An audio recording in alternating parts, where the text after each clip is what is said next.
Guys, this is Tarot with Kittens, Weights, and Tarot, and today I'm doing a review of the Raven's Wand Oracle by Stephen Hutton, and this is a deck that I've had probably for over a year and a half, 2 years. I've had it a little while, but I'm trying to go through some of my decks and, saying, which ones have I worked for a while, so now I can give a good, honest review on it.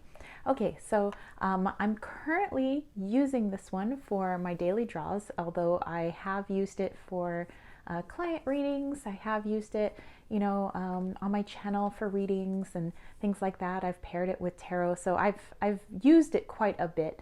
So now I feel like I can give you guys a good review on it. So it's got this nice magnetic closure, what makes it all fancy schmancy. But we'll go ahead and take a look at the guidebook first. I always like to take just at least a gander at the guidebook, and I don't think there's anything wrong with people who do read the guidebooks, because the authors, the creators, they put their time and energy into it. Oftentimes they didn't just create any old thing. If they put their time and energy into a deck, they put at least their thoughts into their book. So I always think it's at least give it a look. Okay, so here is a little bit of background on this deck. This is actually from a series of books. So Stephen Hutton is the author of the Dark Raven Chronicles books, and actually they are on my wish list on Amazon. But if you're interested in finding these books, you can also find them at wildwoodwitches.co.uk/novels. So here, it's giving a little bit of background on the deck itself and some of the characters that you're going to be finding within it. But of course, you'll be able to read that when we get to the deck's meanings. Okay, so here it's again talking a little bit more about the Oracle deck, and it talks about the dragon twins. One named Hethra is the oak dragon of summer, while his sister Hala is the holly dragon of winter. And you'll notice those images when you look at the backs of the cards here. So you have Hethra and Hala. So now you have a little bit more background on the backs of the cards. Okay, so let's go ahead and go back here. So like I said, also good to get some background so you know what some of those images mean. Okay, so then it goes into the cards and their meanings. It is black and white, but sometimes some guidebooks are in color, but I know that's much more expensive, so I totally understand as a deck creator myself why somebody wouldn't do color. Okay, so you have the upright meaning and the reversed. I myself do not read reversals, either in tarot or oracle, and then it's not because I don't read the inverse of the cards. It's just that aesthetically and the way my brain works, I need to see things upright. But my intuition does tell me if it would be in a quote-unquote reversed position. So, this might be interesting to take a look at. And here also you get some of the names of the characters that you'll see in the cards, kind of what's going on with them. And of course, if you read the books, the actual, books, the novels, you'll have even more of a background, which I think would really offer a richness to this Oracle deck. Do you have to read the books in order to work with the Oracle deck? No, you do not. You can just go off of the images, not knowing who those characters are, and just try to intuit the information. I'm an intuitive reader, so I'm always about trusting your gut and what it is that you see. Okay, they go into some spreads that you can have a go at. I always think it's fun to try out the spreads, given by the creator. Okay, so let's go ahead and put this away. By the way, on the inside of this box, it's got a pretty design in there, which is pretty cool. And we'll put that there. All right, so let's see. I do have a tarot card on hand, so we can do a size comparison. So this one is actually from my Star Power Tarot, and this is your standard tarot size. So here you can see that the cards are quite a bit bigger, both in height and in width. So if you had smaller hands, you might want to do a top shuffle instead of a side shuffle. But it's all dependent on you. I myself do a top shuffle because the cards are kind of big. Okay, so let me put that one away. And let's get in nice and tight for the card backs once again with the Dragon Twins. You can see it's got a little US Games logo, but not really noticeable. You can read this in reversal, of course, those of you that do read reversals. It has somewhat of a sheen to it, but not too much. It's basically just kind of the protective coating that's put on there, sort of for the cardstock itself. Okay, as far as thickness, I don't know, I'd put that in the 200 something range, maybe almost 300, just because there's a lot more surface area. I think that if this was a smaller card, the cardstock would feel a lot thicker, but there's just a lot more surface area.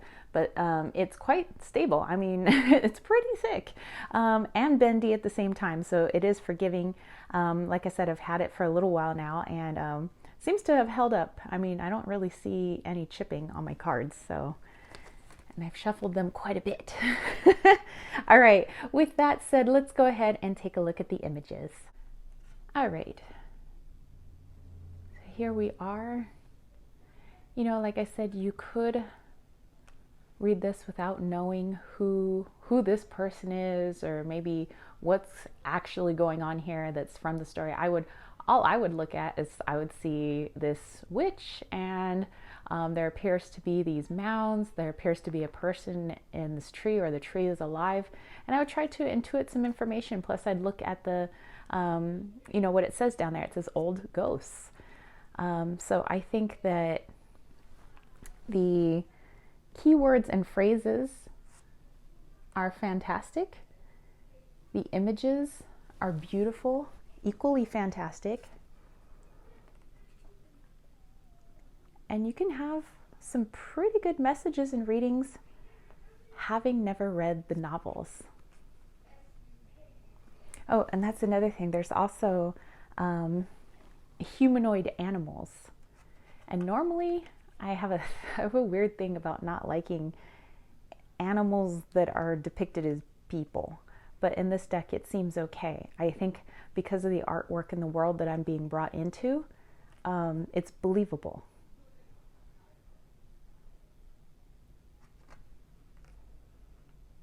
Oh, I love that one. Sometimes you just need a moment.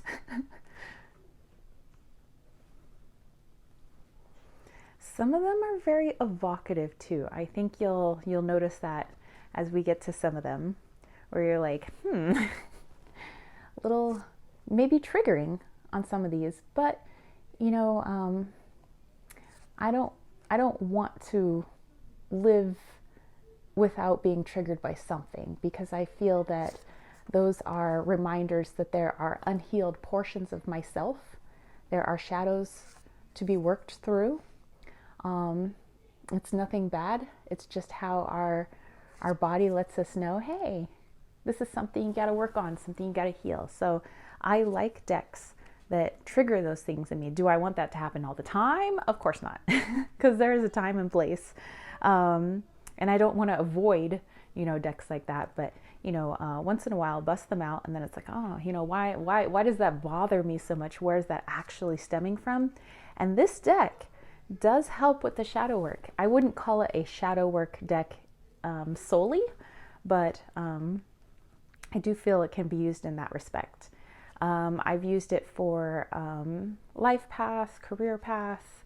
I've even used it in relationship readings. Oh, that one's just so beautiful. I've always loved humpback whales anyway, so that one had come up a lot with some of my shadow work.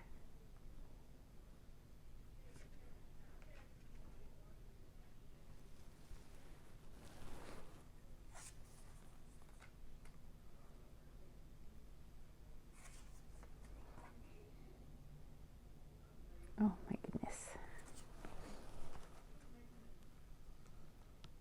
So freaking awesome.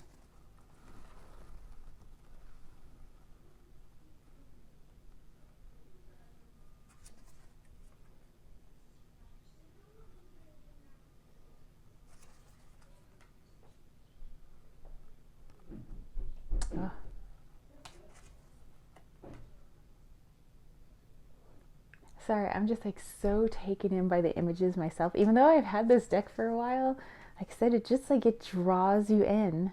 Oh, this one used to come up for me so much, you know, when I first got this deck. And I was just like, what? Why? What? I don't want to work on this right now. But I was able to get through some pretty big things that, you know, I had thought I had already dealt with. You know, when you're like, woohoo, I've made it through this now. And then it comes back around and you're like, really? Because it's layers. You know, when we work on stuff, it's always layers. Sometimes we get through a layer, but we think that means that we're all done with it. No, it was just a layer. But there's layers to life. There's layers to our energies. And like I said, that I'm using this currently as my daily draw. So actually this was my card of the day. So I had to go quickly and to grab it. Okay, I always love to do a little reading at the end of my reviews. So that you get, you know, kind of like a little twofer, you know. Not only do you get to maybe check out a deck that maybe you were interested in getting, or maybe you just came for some beautiful artwork and you weren't really interested in buying anything, just kind of like window shopping, I guess. But you know me, I love art of, you know, all various kinds. So we'll look at a lot of like deck review videos without the intention of buying anything, just I like looking at art. So that's kind of why I do these reviews. But there's also a little reading at the end. So if the reading connects with you, that is fabulous too. All right. Ooh, we have taste before judging. So let's go ahead and take a look at this card. How cool is that? Taste before judging. Okay, so I'm going to put that there. And what I want to do is take a look at the guidebook and see what it has to say. Taste before judging. And this is in alphabetical order. So here we go. At first glance, it seems Rilla Balldragon is in the clutches of a nightmarish figure, but it is not as it seems. The straw monster is merely a costume worn to honor the harvest. There is nothing but celebration here, as Rilla's relaxed posture clearly shows. First impressions are just that. They come first. We must look harder to see the true picture. Preconceptions often limit our willingness to experience new things, which could be harmful enough. Let loose, however, they grow into full-bloom prejudice. Taste first, then decide. And then, of course, you have your reversed meaning there. So that, like I said, you know, you have to take the gander at the guidebooks too, because I think that they offer some fabulous guidance. Okay, so that is it. That is my review of the Raven's Wand Oracle. I hope you guys dug this. Let me know if you have this deck. If you have, how long have you had it? Have you paired it with other oracle cards, tarot cards? Do you use it for professional readings or readings for yourself or others? You know, how did you connect with it? Sometimes I feel like with decks, sometimes people have an immediate connection, and then maybe they put it away for a little while and then they bring it back. And I think that's just because we're constantly in a state of flow. You know, our energy is always moving, and that's a good thing, you know, to not be stagnant. So sometimes decks that maybe had put us off before, all of a sudden we really like, and vice versa, and that's totally cool. All right, but if you guys dug this, don't forget to give it a thumbs up. Don't forget to click subscribe, and don't forget to click that ding ding ding notification bell for more videos just like this. If you would like to catch a reading from me, head over to www.kittensweightsandtarot.com. All of the information is down below for my Patreon, for all the dinging on my watch, which is probably my students trying to contact me right now. I'm a high school teacher, so yes, I have some freshmen that are probably trying to email me. But I also have a link to my Leon Mystery School. I am a Mayan astrologer, so if you're interested in learning about Mayan astrology, you can definitely check that out. And there's lots of other stuff down there, as well as how to sign up for my newsletter and all that good stuff.